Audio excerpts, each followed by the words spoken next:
সিপাহীজলা জেলার মধুপুর থানা এলাকার গত 12 দিন আগে একটি 15 বছরের নাবালিকা কমলাসাগর মিয়াপাড়া এলাকার এক যুবক বিভিন্ন প্রলোভন দেখিয়ে বাড়ি থেকে বের করে জোরপূর্বক গাড়িতে করে নিয়ে চম্পট দেয়।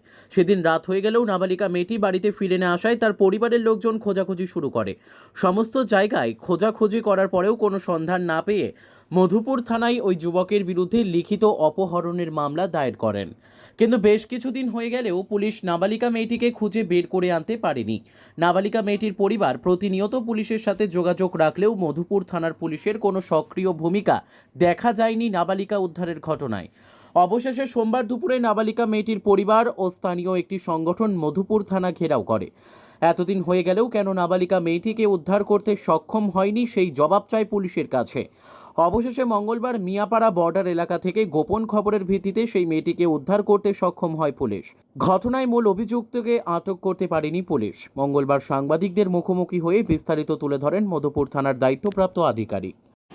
গত 7 তারিখে আমাদের মধুপুর থানাতে একটা কিডন্যাপিংয়ের মামলা হয়, যার নম্বর 10/2023। আন্ডার সেকশন ছিল 363/34 IPC।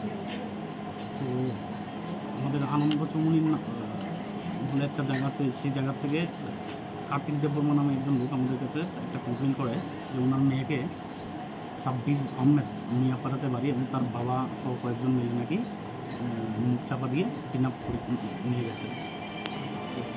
সেই মোতাবেক আমরা ঘটনা ছিল 2 তারিখে, তারা খোঁজাখুঁজি করতে ব্যস্ত থাকায় পরবর্তীতে 7 তারিখে আমরা থানাতে মামলা হয়। মামলার ইনভেস্টিগেশন করতে গিয়ে আমরা দেখি যে সাব্বিরের বাড়ির লোকজন, সাব্বির সবাই অ্যাবসেন্ট।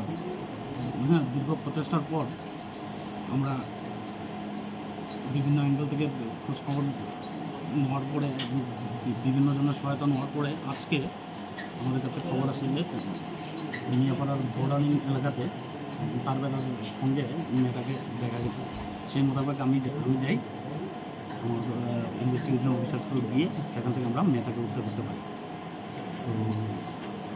তো এখন অপহরণকারী কি স্যার পলাতক? অপহরণকারী এখনও পলাতক। এবং এই বিষয়ে আমি যেটা আগে বললাম যে মামলাটা আমরা প্রথম নিয়েছিলাম 363A-তে। তো মেয়ের মার বক্তব্য এবং রেকর্ড করার পরে, বাকি উইটনেস বক্তব্য রেকর্ড করার পরে আমরা এই মামলায় 366A সঙ্গে 4 অক্সাইড আমরা অলরেডি অ্যাড করার জন্য কোর্টে আমরা স্টেট দিয়েছি। সেই সঙ্গে যারা আসামি পক্ষ আছে তাদের জন্য যাতে বেল না হয়, যদি সারেন্ডার করে যাতে বেল না হয়, তার জন্য বেলের ঘোষণা আমরা দিয়ে রেখেছি। স্যার, তাদের প্রাথমিক তদন্তে অন্য কয়জনের নাম উঠে এসেছে তাদের সহযোগিতা করার? এই অপহরণকাণ্ডে সহযোগিতার জন্য কয়জনের নাম উঠে এসেছে? কারণ ওদের বক্তব্য অনুযায়ী, মানে কমপ্লেনের বক্তব্য অনুযায়ী ছিল যে ছেলের বাবা।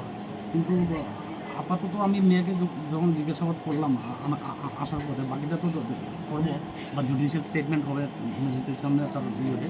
তো মেয়ের বক্তব্য ছিল ছেলেই নিয়ে গেছে। Bureau report, news daily Bharat.